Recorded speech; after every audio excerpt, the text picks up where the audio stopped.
So now we have our last speaker for the day. So it's a pleasure to have Ashoke Sen here from GPS Country and India. He will talk about the speech really like to our. Thank you very much. Okay, so first of all, I'd like to thank the organizers for inviting me and giving me the opportunity to speak. So since it's the last talk of the day, I thought I'll try to make this talk more in pictures than in equations. Okay, so here we start. So let me begin by specifying the question that we'll try to address. So let's suppose that we have two string vacua, string compact combinations, which are denoted by A and B. And for now, let's assume that both are asymptotically flat d-dimensional space. And we would like to know, are A and B part of the same theory? Now, this looks like a somewhat vague question. What do you mean by part of the same theory? And here we are going to take a thought experimentalist viewpoint. And so here is the precise condition that we'll be using for determining the answer to this question. That an experimentalist living in A will consider B as part of the same theory if they can measure everything that can be measured by an experimentalist living in B. Now, the way to achieve this will be to create an arbitrary large region inside A where we have string compact configuration B, because then an experimentalist can measure whatever can be measured in B and then transmit the data to the asymptotic observer sitting in it. So if we can create an arbitrary large region inside which you have compact configuration B, then we'll say that P is part of the theory. So this will be my definition. Now, let me, before specifying what works, let me first discuss some things that do not work, which looks like it should work, but it doesn't work. So let's suppose that we have a domain 1, P, that separates C and B. Then one might guess that one could create an arbitrary large region in state P, separate from the asymptotic region, by creating this domain. That if there is a domain 1 solution that separates A and B, you create an arbitrary large domain 1, inside which you have the vacuum B, the outside which you have the vacuum A. And we might think that an experimentalist then can be inside this region, make whatever measurement has to be made, and then transmit the data to the asymptotic observer at A. But it turns out that this is not possible in a theory of gravity. And the reason is the following. So if you are living in B space-time dimension, then the area of this domain 1 will grow as r to the d minus 2. So for d equal to 4, it goes with r square. Now, if the domain 1 has extension sigma, then the mass of the domain 1 will grow as sigma times r to the d minus 2. And then one can calculate the corresponding Schwarzschild radius that such a mass will produce. And in d dimension, the formula is that the Schwarzschild radius goes as mass to the power 1 over d minus 3. So for t equal to 4, it's again the familiar relation that the Schwarzschild radius grows linearly with mass. So if you take this and just expand it out, we see that the power of r that appears here is larger than 1. If we try to create a very, very large domain 1, so that we can make precision measurement in this vacuum P, then the Schwarzschild radius of that domain 1 will exceed r, the size of the system. And so the whole system will be inside a Laplace horizon. So an experimentalist sitting in B could make measurements but cannot transmit the data to the asymptotic. Well, it's important that it's arbitrarily large. Because you want to make the measurement as precise as you can. Right? Okay. If you have a small region, right, your apparatus may not fit inside, or even if your apparatus fits inside, you only have a finite amount of time for this measurement because the wall will eventually collapse. So that's the reason why you want this wall to be arbitrarily large, right? Because you want to make sure that whatever an observer in B could measure, you should be able to measure.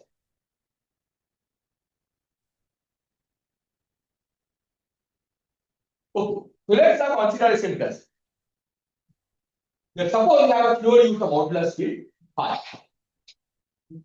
And let's suppose that A and B correspond to compact figures with two different asymptotic values, phi A and phi B of phi. So phi could be, for example, plus delta, right, where different values of phi correspond to different string coupling, or it could be some radius or compact directions, and different phi will correspond to different sizes of the compact. And now the question would be, if asymptotically phi takes value phi A, can it construct an arbitrary large region inside which phi takes value phi?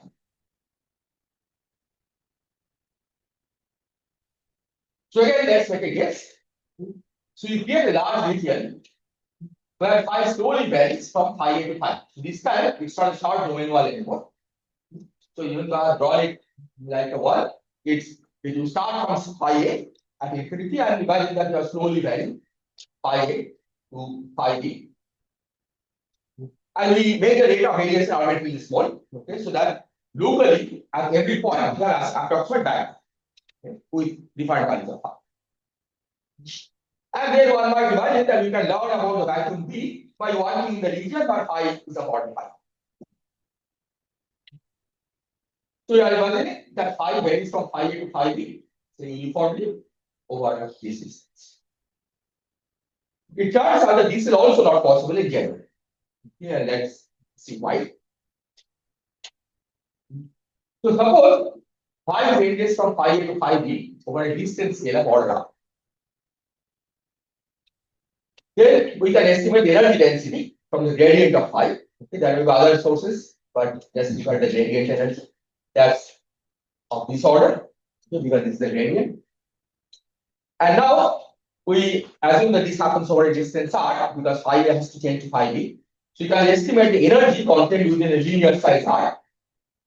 And that goes as the volume of this region, r to the d minus 1 times the square of this gradient. And that has a formula like this. And so you can now estimate the associated Schwarzschild radius, which is the 1 over d minus 3 power of this. You see that this goes as phi A minus phi B to the power 2 over d minus 3 times r. So now this Schwarzschild radius goes a same power of r. But you see that this puts a limit on how far you can go. Right? Because phi A minus phi B, if it's arbitrarily large, then again we have a problem that this may exceed the actual value of r and the whole system will be inside the bias. So from this we conclude that we can only produce limited variation of phi using this procedure. So we cannot make large changes in the modulus by this kind of application. So now let me describe briefly what is.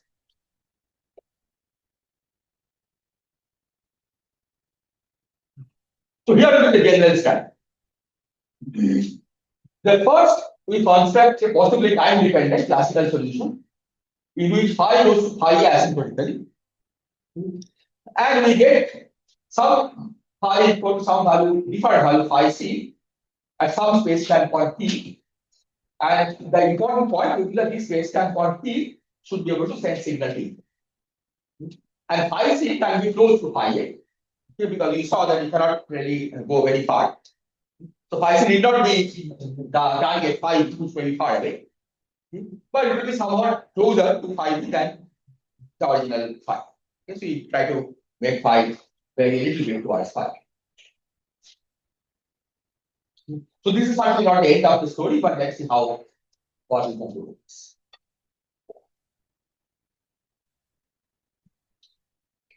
The second step will be to know that if you have any two derivative action, then it admits a scaling transform. Okay?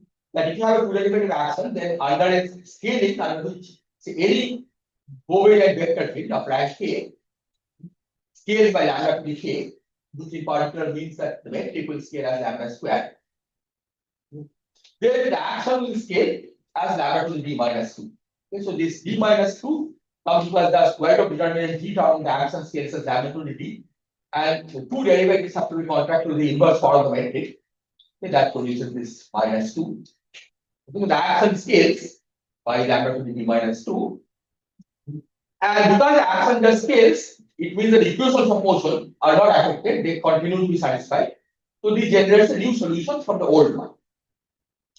Now this transformation of course is not is rates once you have derivative terms.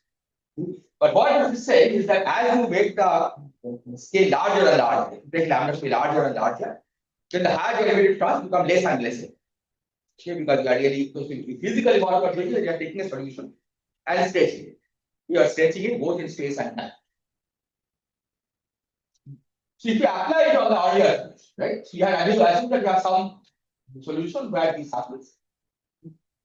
Then applying to the earlier solution, the scalar values of the scalars of course don't change. But what happens is the point t where the scalar was phi c, the region around that gets stretched by a factor of lambda. So we create a large region where the value of phi is almost phi.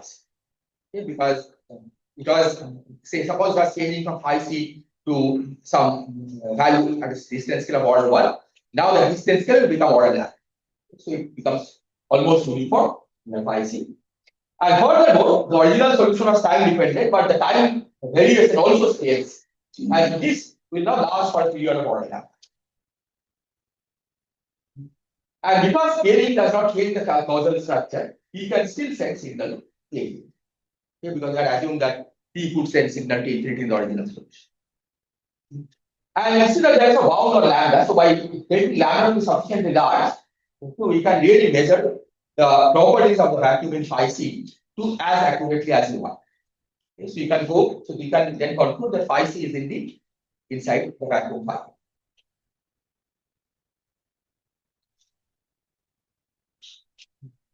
The third step is what we call nesting. You can now take the region where phi is of order phi c and repeat the procedure to create inside it a smaller but still large region where phi is of order phi.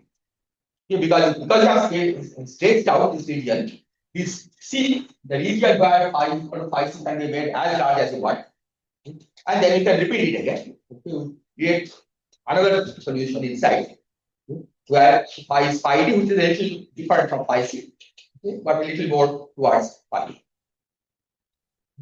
And by using such nested configuration, we can eventually reach phi. So this way, we are guaranteed that if there are 2 points in the moduli space, the 2 vacua that we are interested in are really 2 points in the moduli space, then we can measure the properties of any vacuum from any other by following this nested configurations.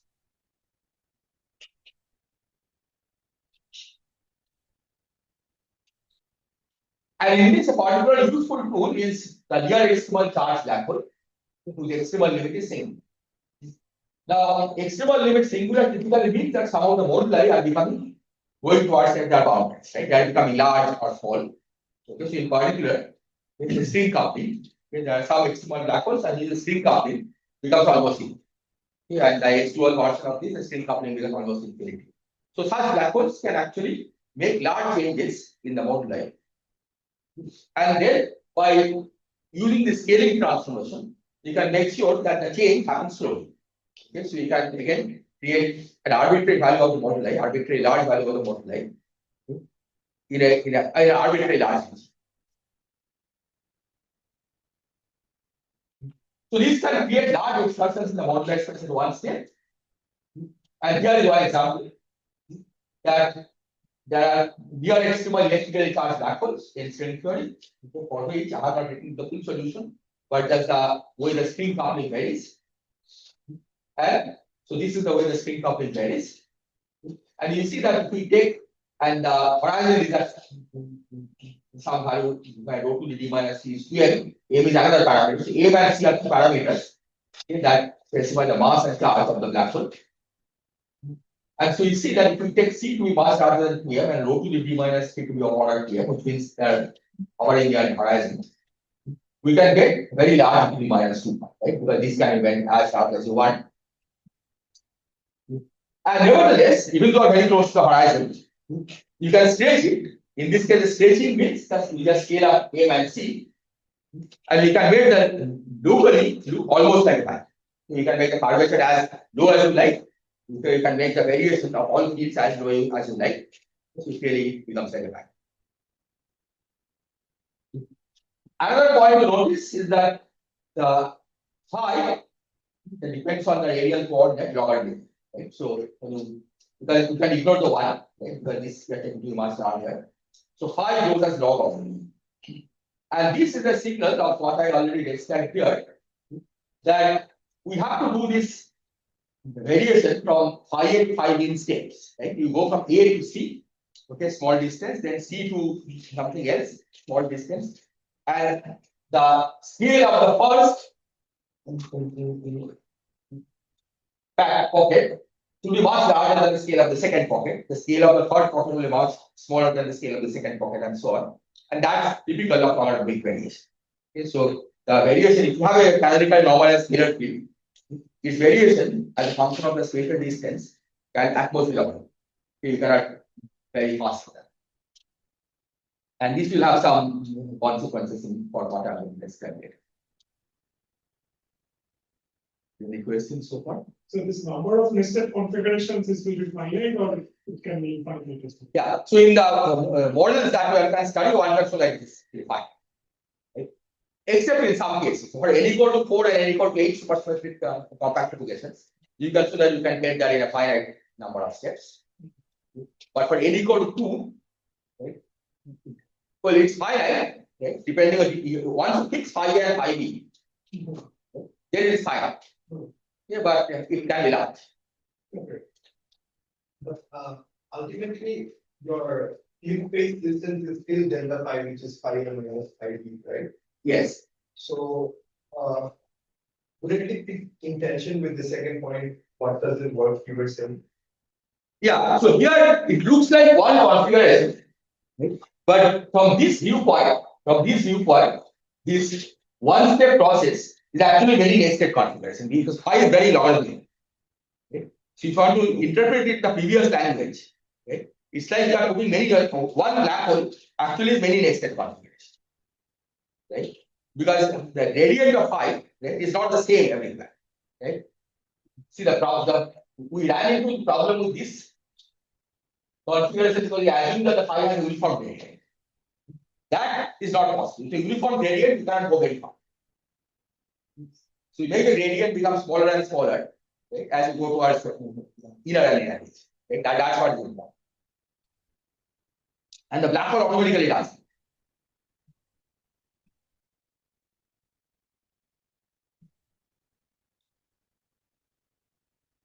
Okay. Now, so here, as I said, that the black hole can make such large changes at one go, even though it should be thought of as really very nested configurations. But if you want to cover the whole moduli space, for example, in n equal to 4 and n equal to 8 supersymmetric compact applications, if you want to cover the whole moduli space, you can show that you cannot do it in single band. Right? You have to put a black hole because the black hole doesn't have enough parameters. See, the number of parameters that characterize a black hole is less than the number of moduli. Okay? So you cannot do it in one black hole. You have to put a nested configuration, which means you first take a big black hole. Then in the background of the big black hole, you take a smaller black hole. In the background of the smaller black hole, you take an even smaller black hole. But all of these black holes are actually very large. Is that the first one is much larger than the second one. Second one is much larger than the third one. But the last one also is very, very large. So that locally the gradients are very nice. Okay, as you make the black hole bigger, okay, the space time looks more and more like flashes. So that's what one aspect for. Is there a minimum bound on the number of? Is there a minimum number of? I mean, Yeah, for n equal to 4 compact wave, I think it's about 6. You need 6 such nested black holes to get the whole span the whole movement. I mean, those cases, in fact, you can study that by group theory. But in n equal to 4 and n equal to 8, the moduli space is parameters by cosine. Okay. So you have to basically try to see if we can get a given group element, right, from products of other group elements. Right? And just based on that analysis, you can see how many minimal number of things that you need in the product. Okay. Now, One point of using this nested configuration of poly, normally you would have thought of okay, why nested configurations. If you have a big black hole, take two very, very big black holes. Then also once you be able to, as you scale up the sizes of both the black holes, then the space time becomes locally almost flat everywhere, right? So why not take black holes of same size? Now you could do that. The only problem is that if you have say multiple black holes of similar size, then typically it's very hard to figure out whether a given point is outside the event horizon of the combined system or inside. Imagine that you have a binary system, right, which is spiraling and which will eventually collapse, and you are caught somewhere in the middle. And you want to determine whether you can actually send signal to infinity. That's a very hard problem because it really requires finding the global event horizon. And you don't know actually whether you are inside or outside the global event. This problem can be avoided if you take the less current, right? And this is what I'm trying to explain here. That if we take a smaller black hole in the vicinity of a bigger black hole, right? Imagine that both are big, but this is much bigger than this. And you are at some point outside the small black hole, right? Outside the horizon of the smaller black hole, and you want to know whether this point is able to send signal to you. Here you can argue that as long as you are outside the horizon, as long as this black hole is outside the horizon of the bigger black hole, and you are outside the horizon of the smaller black hole, you can actually send signal to it. Okay, that's enough. You do not do any global analysis because imagine that you are here. You send a signal out so that you go far away from this. The time scale over which that will happen is small compared to the time scale that is actually to the any motion around the bigger black hole because this has been scaled by a much larger. Right? So all variations around this big black hole will be much larger than this time scale. So by the time you come here, nothing much has changed. Okay? Except that you have come away, far away from this smaller black hole. So the effect of this black hole is not anything, right? Once you have come far away. And then you are still outside the horizon of the bigger one. You are sure that you can sense it that way. Okay, so by taking the nested configuration of black holes of this type, you can figure out whether you are actually able to send signal out or not very easily. What will not happen if you have a multiple black hole of similar mass. So here are some examples. So if you take n equal to 4 and n equal to 8 string compactification and d equal to 4, we can cover the whole moduli space using nested configuration of black holes. And here, as I said, for n equal to 4, it's 6. For n equal to 8, it's a little more, but I don't remember the exact number. You can do it in finite number of such black holes. And this includes also decompactification. So these are singular events. Because, for example, to get to a, then only have gone to d equal to 4. You have to decompactify all the 6 dimensions. And you can show that you can create black holes of appropriate charge and then scale up the whole system so that you decompactify all the dimensions at once. So a single black hole can actually go to the decompactification limit. So very close to the horizon. I think you can start with a black hole where the asymptote is more like small, say 10 to the minus 24 seconds. And then you can, by creating a black hole, you can ensure that by close to the horizon, the dimensions are very big. It's say 10 to the 10 like this. Okay, this you can do in a single step. So you can decompact by your space time and yet make sure that the curvature is remains small everywhere, all the way from asymptotic geometry to the beyond horizon point where the dimensions have become. You can do similar things for n equal to 2, but here just black holes are not enough. Okay, we need black holes, black strings, and also the small asymptotic horizon as configuration going from phi A to phi C by creating small units. And in fact, these kinds of configurations can take us across what we call the polypole and clock transitions. So these, in fact, are smooth transitions from string theory perspective, but they connect different types of points. And there is a general conjecture that all Calabi-House, at least Calabi-House 3 ports, are connected by polypole and clock transitions. Which basically means that if you are having if you have a type 2 string theory on some particular Calabi-House manifold, then an experimentalist sitting in that Calabi-House manifold can make measurements on type 2 theory compacted or any other Calabi. Okay, is that we have to keep repeating these nested configurations by using black holes, black strings, and these kinds of smaller optimize and so on.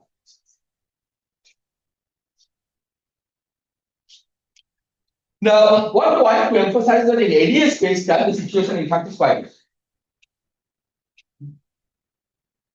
And one of the things is using the ADS safety correspondence that the asymptotic values of the moduli actually fix the parameters of the dual C. And this was an argument that was given by Banks. And in fact, he generalized it to say that even class cases are possible to change moduli. So let me give the argument in ADS. That for example, if you take a delay on 2B or ADS 5 plus S, this fixes the Young-Mills coupling of the L equal to 4 variable. The asymptotic value of the delay fixes the Young-Mills coupling. And here, if we believe that we can change the value of the coupling somewhere in the middle, okay? An experimentalist asymptotic observer can actually measure the properties of ADS for a different value of the coupling, which is different from asymptotic observer. That will amount to say that the experimentalist is super Young-Mills equal to G1, Young-Mills equal to G1. We measure the correlation functions in super Young-Mills to G Young-Mills equal to G. And this certainly is not possible in a quantum field. Imagine that in our world, a fine structure constant is like 1 over 127. You tell an experimentalist, the design one, where you want to calculate the scattering amplitude, so fine structure constant 1 over 100. That's not possible, right? You cannot change the value of the fine structure constant. Right? So if you could do, so that means in a similar spirit, you shouldn't be able to do this in Young-Mills. And if you cannot do this in Young-Mills theory, right, then that means that you shouldn't be able to do it in the dual gravity theory. In ADS 5 comes S5, right? Once the asymptotic value has been fixed, it shouldn't be possible for an experimentalist to make a measurement where to study properties of the system where the moduli, where the delay dot takes a different value from the asymptotic. And a gravity explanation of this is that in ADS space time, the light crossing time is finite. Okay, the light can cross from one end of ADS to another end of ADS in a finite time. And this means that however large configuration of view we create inside ADS, it could collapse in a finite time, which is equal to the size of ADS. And that means that the experimentalist doesn't have access to arbitrary precision measurement in that new vacuum. Right? Because you only have a finite time to do the measurement. And that sort means that you don't have complete access to the data of a different value of the delay.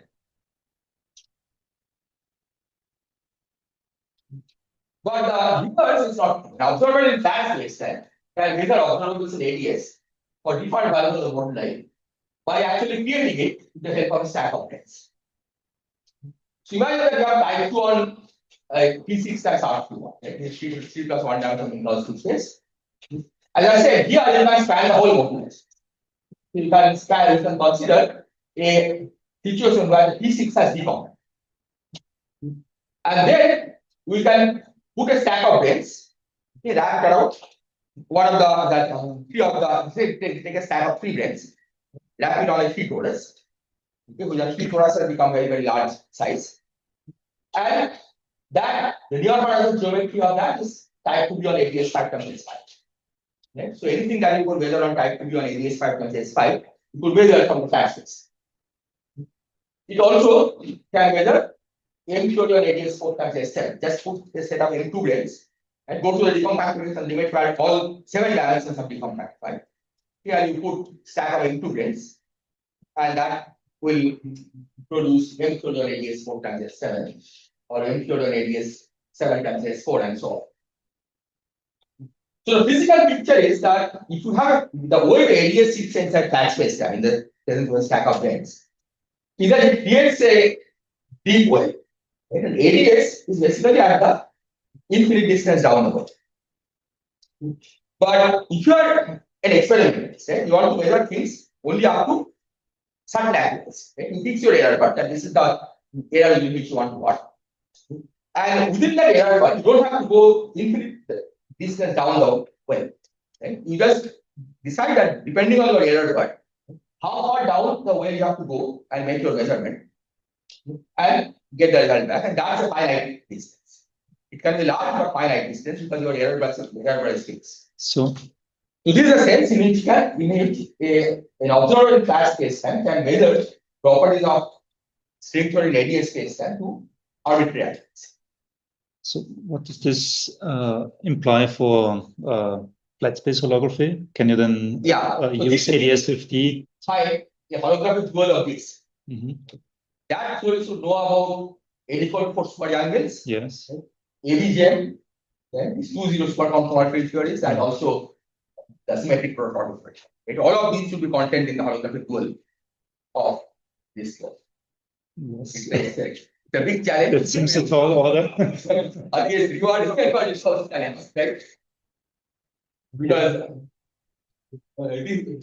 this will sit on the bottom, right? So it has to be reflected in the boundary. Yeah.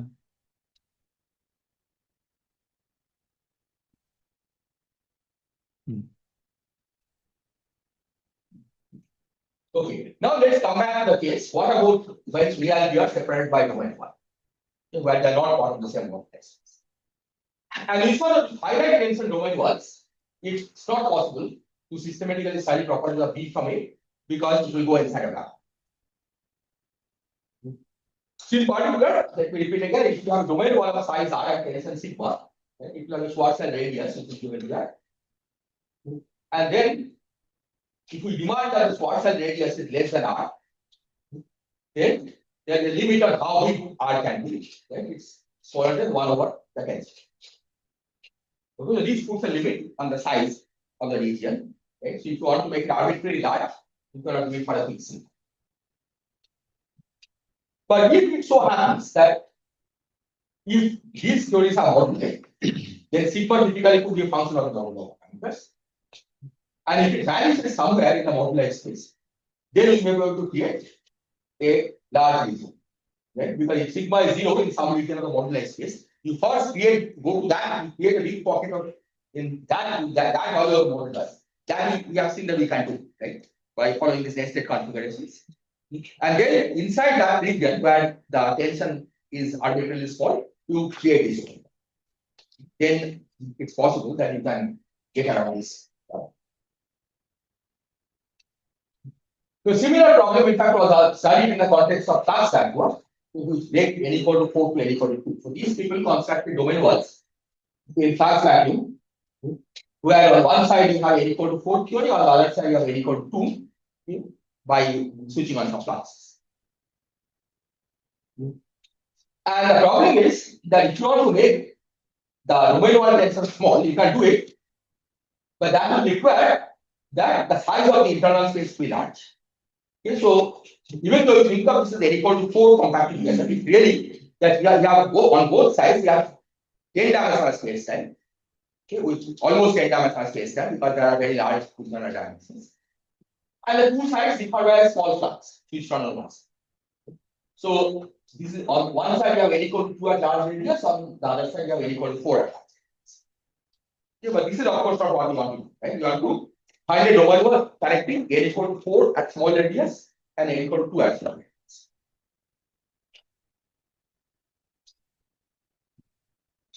Now, from the outer side, it's not a problem. Right? You have n equal to 2, 4 at large radius, but we have said that you can create arbitrary large region, even though when you start from n equal to 4 at finite radius, by using the nested configuration, you can create an arbitrary large region where we have any value of more than that. Right? So in particular, you can create an arbitrary large region where you have large radius of the internal space. Then you create this domain 1 in that region. On the other side, you have n equal to 2 at large radius. The question is whether you can go from here to n equal to 2 at higher radius. Right? If you could do that, then we have a configuration where we have an experimentalist here, asymptotic experimentalist, right? And that person could measure things here, okay? Because this will be, there will be no event horizon separate with them. Okay? Because we have chosen this domain 1 tensor to be very small, so it is not surrounded by you. The problem is that here you have finite space. Okay? Because you have a domain wall of certain size. But the size of the domain wall is limited by its tension. And the tension in turn is limited by the size of the internal cells. So while it's true that you can make the domain wall very large, by making the radius of the internal space very large, now you have to go from that very large radius of the internal space to a finite radius. And the question is whether there is enough space to do this. This problem is still unresolved. Right? We have tried to solve this a lot to find some configuration.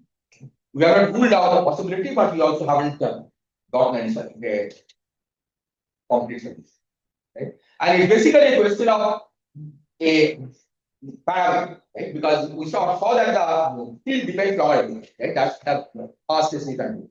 And the question is coefficient of the appropriate logarithm, you know, that it's above certain value or less than certain value to be able to make this interpolation. Right? And so far, you haven't gotten the right side of that problem. Okay, so this is still an open question whether you can do this. If we can do this, that will mean that we can actually connect states which are not in the same mode. Connect vacuums which are not in the same mode. And here is some comment on the higher dimension grid. If you take a spherical grid of dimension k, which is space-time dimension, with the mass of the order of sensor times r to g minus k minus 1, because this is the way the area will go. And so the source cell radius will again be the 1 over t minus 2 power of this, which is given here. So you see from here that as long as k is larger than 2, that means larger than dimension 2 gains, this always goes slower than the size, and hence the source cell radius is always smaller than the actual size of the system, and there is no problem in creating such things. Right? You can create these range, arbitrary large configuration of these range and study them. K equal to 2, the dimension 2 gains is the border line. Because here the spherical grain will be outside its event horizon only for some small thing. Right? Because this part now is R, right, for k equal to 2. And so then it depends on sigma, whether the source cell radius is larger than R or smaller. But this also shows that if a tensor is small in any corner of the polynomial space, then you can produce that region in space time and study the plane there. Okay, so it's as long as the tensor depends on the moduli, and as long as it's small in some region, we can study the planes. So here is an example. If you take a heterodic string for a compact part of 3 plus 1 dimension, it has 3 Q strings, right, which are all related by the edge duality transformation, and the tensor is given here. The fundamental string in this language is the 1-0 string. And we see from here that irrespective of the asymptotic value of the moduli, there is always a value of tau where sigma is small. Right? When tau is close to minus 3 over q, right, sigma becomes small. And in that region, the veil is light enough so that we can study this. So we conclude that the heterodic string theory on down compacted by down to 3 plus 1 dimension, all 4 dimension 1 day, that is string, 4 dimension 2 days, strings of this type can be studied for any desired. So those states we would say actually exist in the field. Okay? Here we are not talking about a default vacuum, but some brain configurations, right? So you can study those planes. And similarly, what holds for TQ7 brains in type 2 will be equal to 10. Okay? These brains, right? 1 0 again is the D7 brain, but there are also these TQ7 brains. And there are always some point in the modular space where these brains are light and you can study. So now let me discuss some applications of this. So we are duality symmetries of string theory. Right? We learned that string theory has duality symmetries. Are there really symmetries? Now, this question, right, you can first ask in type 2 or ADS factors S5. And this is supposed to be dual to N equal to 4 polynomials with complex coupling tau. Okay.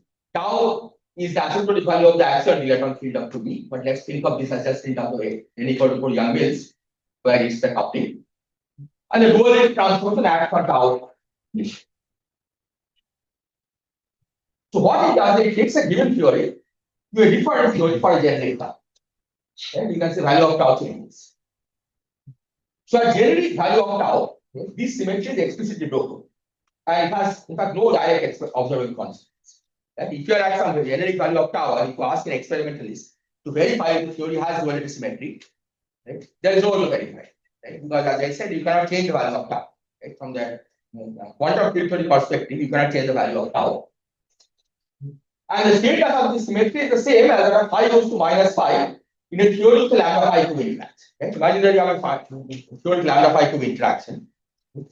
Then phi goes to minus phi is not a symmetry. Right? It relates a theory at value lambda to a theory at value minus lambda. But an experimentalist will not conclude that phi goes to minus phi is a symmetry. Right? So in that sense, this is not a symmetry in type 2 duality is 5.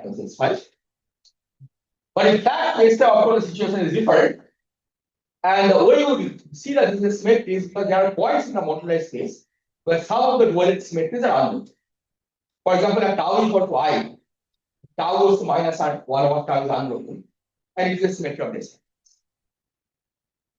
So irrespective of the asymptotic value of tau, we can produce a large region in space time where tau is equal to I. We can carry out our experiment there, right, where this is the genuine symmetry of this matrix. Right? We can verify that it's a symmetry of this matrix. And then we will conclude that at least tau goes to minus 1 over tau is a genuine symmetry. But we can do similar experiments in other regions with other enhanced symmetries. Okay? Because there are many points where some part of the duality symmetry is unbroken.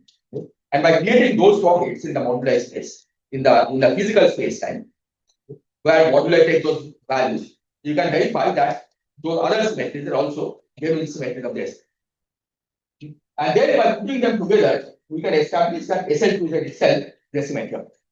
Because once you have established a certain generator for symmetries, right, then any product of those must also be symmetries. And then you can actually verify that the whole SL2 thing is a symmetry of it. I'm maybe nearing the end of my talk. How much time do I have there? 5 minutes. 5 minutes. Okay. So then we can also ask, are they gauge symmetries? Now, what do you mean by gauge symmetries? What are duality symmetry and gauge symmetries? So the way we distinguish a gauge symmetry from a global symmetry, okay, particularly for discrete groups, is that if you have three configurations that are related by gauge symmetry, then they are supposed to be identical. That means they are supposed to be the same points in the space. And this means that we also be able to create closed paths in space time, so that as we go out on the closed path, the fields get transformed by the gauge. Right? That we should be able to create a path in space. Right? So that as you transport a system around that path, it comes back transformed by the points. This will not happen for global symmetry. Right? If you have a global symmetry, it's 5 to minus 5.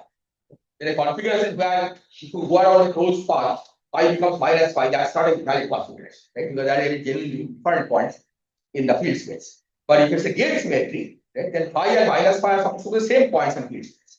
You should have configurations where around a closed path, phi actually returns as minus. So, for example, in heterotic on P6 and R31, the duality transformation tau goes to tau plus 1 is accompanied by a shift in the electric charge proportional to the magnetic charge. So if this is a gauge symmetry, then there should be closed paths in space time so that a magnetically charged particle transported analytically around that path should pick up an electric charge. Okay? That is the one signal of this being a gauge symmetry. And in fact, the codimension 2 gates actually do this job. If you take a fundamental string in heterotic on P6 and R31, okay, it has a symmetry tau goes to tau plus 1, means a subgroup of the SL2Z. More generally, a P2 string has SL2Z monodromy, which is given here. So if we create, say, a large group of P2 strings, and then draw a closed path around a small segment of the loop, then as you transport, for example, suppose it's a fundamental string, then as you transport a magnetically charged particle around this closed path, it will come back picking an electric charge. And that will be the signal. That's the way an experimentalist can verify that tau goes to tau plus 1 is actually a gauge symmetry. And you can do the same thing for all of these. And again, all of these together, right, for different values of PQ, actually generate the whole SL2Z group. Right? And this way, an experimentalist can actually verify that the whole of SL2Z is against it. Now, what I want to notice is that the way we establish that SL2Z is symmetric, right, is by going to the enhancement, right? And those generated the whole SL2Z. The way we establish an against symmetry is not by going to the enhancement points, but around the strings which have this monotony. These are not the same points. Nevertheless, when you put all the enhancement point gauge transformations together, they generate the pool of SL2Z. When you put all the monodromies together, they also generate the whole of SL2Z. Okay, so maybe I'll just skip to the end, which is the taking order of string vacua. Okay. We saw that in ADS can be produced inside a flat space, but the reverse is not. Right? You cannot get flat space time for ADS. Now this has a opposite side of the story. Now imagine that you are an experimentalist and you are living inside ADS. Then you cannot create flat space time inside ADS. Right? That is for sure. But you can explore outer space. Right? You can go as far as like in the outer space. And you can ask, will it always remain ADS? And there is a possibility that this ADS in which you are living is actually formed inside a flat space. So while it's true that you cannot get a flat space time inside ADS, it's possible that maybe if you explore far out, someday you will discover that you are actually living in space and not in ADS. It doesn't have to happen, but it can happen. And one can ask, okay, for ADS TFT, we know that is a duality. ADS, if you are living in ADS, you have an exact description in terms of duality. So what does it mean that as we explore outer space, you may suddenly discover that you are living in flat space? Right? What is the CFT dual of this? So here we study from the point of view of the N-equal force variance. Now by the UV ion correspondence, exploring outer world in ADS actually translates to exploring the UV physics in N-equal force variance. Now normally we think of N-equal force variance as being a boring theory. It's UV, the coupling doesn't flow. Right? It's UV complete by itself. But even though it's UV complete, it doesn't have to be that its UV completion remains as N-equal force variance. It could be, for example, that as we probe deeper into UV, we may run into a different UV. For example, you may find that you are actually living on a different stack embedded in string theory in flashes. In the infrared, it looks like an N-equal force variance. So this is one possible UV completion of N-equal force variance. Right? Just like N-equal force variance itself is a possible UV completion. And this is the flat space side of the story, that as you explore deeper and deeper into UV in N-equal force variance, you may find that we are actually living in flat space time or a different stack. It's a whole full-fledged string theory and not just N-equal force variance. So now let me end by doing the final speculation. Right? We saw that in this sense, flat space is above the ADS because it can contain everything about ADS. Right? But ADS doesn't contain flat space. And given that DC turn lies on the opposite side, right? Could it be that DC turn is the one, right, that encompasses all string vacua, right? Flat space, ADS, and all the other DC turns under one. Okay, that's a speculation. Maybe it's true, maybe it's not true, but I'll end that. Thank you.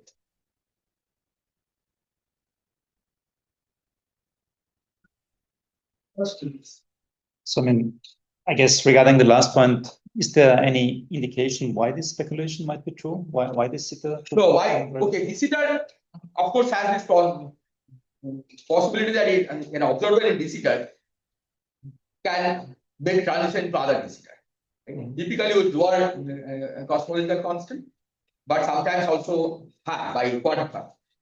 Okay. Right? So that may be the sense in which an observer can actually explore in principle, all other visitors and possibly other flags this time. But this is very big, right? I mean, the only reason is that I put this slide that this is the opposite sign of the cosmological constant. Right? In some sense, you may believe that if 0 is better than negative, right? Maybe positive is better, right? Is more negative worse than less negative? It is probably true, right? In terms of RT flow, but I'm not completely sure if it's always. Maybe it is. Right? Because if you try to produce other ATS inside a given ATS, right? Then it's like RT flow in the infrared, right? And so I don't expect that infrared will go to lower value of C, right? Yeah. So in the lower value of C means smaller size. Yeah. So from that point of view, yes, maybe more negative is lower than less negative. Yeah. So in context of this conjecture of no global symmetry, so it seems like then what you're saying is that if one finds or proposes some global symmetry and it is supposed to be broken with some gains, then one needs to find some appropriate potential in. Yeah, I had to slide on that. I didn't show it. Right, which is that this is the one, right? There's two symmetries that we know for sure that are symmetric of the theory, right? For which there are no brains. No. Okay. You can have proposed brains, right? But it's not completely understood, right? And one is, for example, is the exchange of two legs. Hadronic synchronity equal to 10.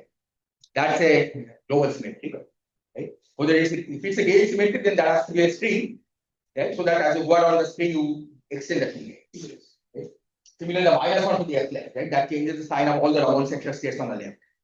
Right? This is also a symmetry of the theory, and if it is a gauge symmetry, then as you go around that there has to be a string so that as you go around the string, all sectors in the Raman sector changes sign. So this, I mean, these people have proposed the existence of such brains. Right? They have some construction, but it's not a full construction. Yes. So another notion of whether two vacua are part of the same theory is if one you can find a classical solution, one vacuum in the theory of another. I think it is similar. Is this Yeah, because here you are also allowing time-dependent classification, right?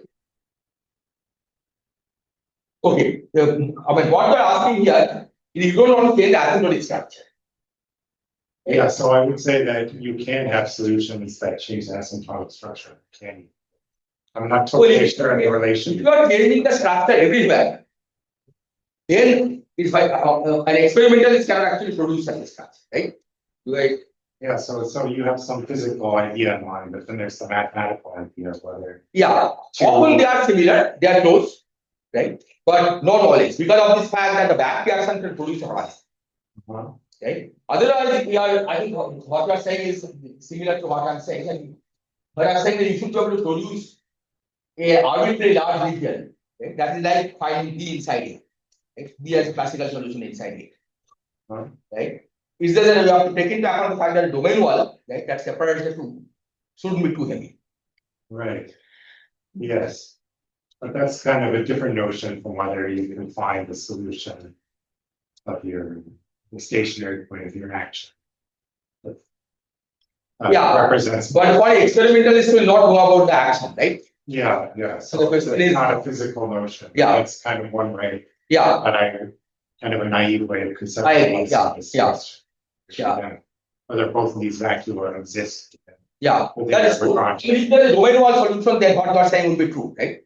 Because domain wall in some sense, right, is connecting the two values. Right? So from that point of view, then D should be a solution in the theory. Same theory should have two different vacuum, which is A and B. Right? So it is true. But existence of a domain wall, right, is a problem, right? Because the back reaction will make it go behind our eyes. Yes. So here the only additional ingredient is that the solution should be such that one side is not shielded from the other by a horizon. Yes. Yes. So, is the vacuums at 5A and 5B, are they of the same dimension? Well, they are of the same dimension, but as I said, it could be that 5D has some compact directions which are very, very large, which is experimentally indistinguishable from being a non-compact. No, I was, okay, so I was roughly thinking about this in the context of the distance, Swampland distance conjecture. Okay. So, I haven't probably formed the question. Can you say how would your construction fit in the distance conjecture? Yeah, the distance conjecture is about light towers being coming in. Okay? That will happen here. I mean, if you take, so this you can study in the standard n equal to 4 vacua. Okay?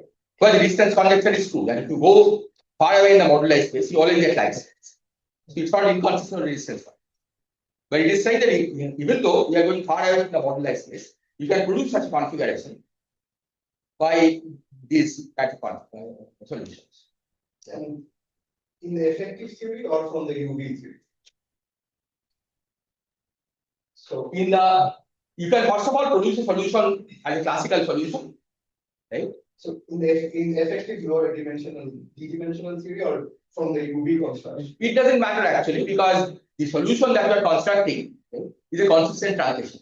So even if there are an infinite number of towers that are becoming light, this solution is still a solution in the parent.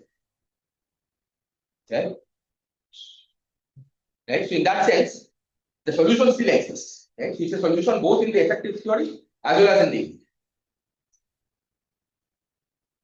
Right? It's not inconsistent with the Swampland distance conjecture. It will basically say that imagine that you have a region here that is small extra dimension, small size of the dimension, and here is very big, say 10 to 20 light minutes. Right? So there are lots of light states. Right? From the point of view of a lower dimensional theory, it's better to describe this as a higher dimension.